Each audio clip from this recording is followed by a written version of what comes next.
Tentunya kita tahu tentang saham, bagaimana saham ini boleh menjadi investasi bagi kita yang terbaik di dalam kehidupan kita. Tapi sebagai pemula di dalam masalah saham, tentunya kita harus menganalisa, mencari tahu apa yang harus kita lakukan untuk mengantisipasi atau memasuki perdagangan saham. Hal-hal apa saja yang perlu kita ketahui sebagai pemula di dalam perdagangan saham, investasi saham ini. Berikut ini adalah tips atau cara-cara untuk mengetahui dan memilih saham yang baik bagi pemula.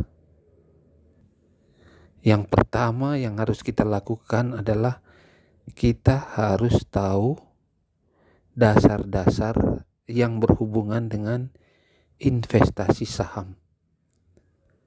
Karena kalau kita tidak mengetahui dasar-dasar investasi saham, maka kita akan kebingungan. Cuma sekedar investasi tapi kita tidak bisa melihat perkembangannya. Yang kedua yang harus kita ketahui sebagai pemula dalam bermain saham ini, kita harus mempelajari analisis saham. Jadi pergerakan saham masuk dalam kategori investasi yang perubahan harganya cukup cepat ini, tentu kita harus belajar analisisnya. Jangan sampai setelah kita masuk di dalam investasi saham ternyata kita rugi besar. Oleh karena itu kita perlu menganalisa pergerakan saham yang sangat cepat dan dapat mengagetkan kita, naik turunnya harga saham itu. Yang berikutnya adalah kita menentukan tujuan dari finansial kita. Jadi kita berinvestasi untuk membantu kita supaya kita lebih baik lagi mendapatkan keuntungan di kemudian hari. Dan kita harus menentukan investasi itu apakah itu untuk jangka pendek, menengah, dan jangka yang panjang. Jadi dengan demikian kita bisa melihat tujuan kita investasi itu apakah untuk hari tua, untuk masa depan, atau cuma sesaat saja untuk kita putar lagi dan seterusnya. Jadi harus tentukan tujuan finansial dalam hal ini dalam berinvestasi saham itu. Yang keempat, setelah kita menentukan tujuannya, barulah kita memilih perusahaan sekuritas. Jadi cara jual beli saham itu, siapapun yang dikatakan investor itu harus membuka rekening efek pada perusahaan sekuritas. Jadi rekening saham pada perusahaan sekuritas, di mana rekening kita nantinya itu kita akan setor di sana sejumlah dana untuk investasi saham tadi. Jadi setiap perusahaan sekuritas dia punya fee-nya untuk jual ataupun beli. Jadi kita harus lihat perbedaan masing-masing perusahaan sekuritas.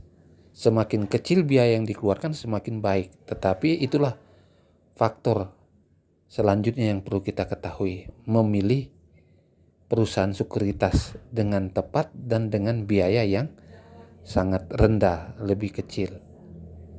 Setelah itu, yang kelima kita investasi pada saham LQ45 atau IDX 30. Jadi artinya kita harus lihat dulu saham-saham yang sesuai baik pada indeks LQ45 atau IDX 30. karena saham-saham yang masuk dalam daftar tersebut punya likuiditas yang tinggi. Jadi kita bisa tahu daftar saham itu dengan mudah karena ada bursa efek yang sediakan. Yang keenam adalah investasi saham yang berkaitan dengan hajat hidup orang banyak. Jadi kalau memilih perusahaan investasi itu, kita lihat apakah ini vital atau tidak. Artinya menyangkut hidup orang banyak atau tidak. Karena ketika kita masuk di sana, kita tahu pasti itu berjalan lancar dan berhasil, keuntungannya baik, ya, karena sangat vital dibutuhkan oleh masyarakat. Kemudian yang ketujuh yang harus diikuti oleh pemula dalam perdagangan saham adalah belilah saham saat harga turun. Jadi selain menyangkut hayat hidup orang banyak, vital perusahaan itu, kita harus beli saham itu ketika harga turun. Dan ini sangat membantu kita di dalam berinvestasi saham, perdagangan saham. Demikian tips perdagangan saham bagi pemula yang perlu menjadi bagian kita semuanya.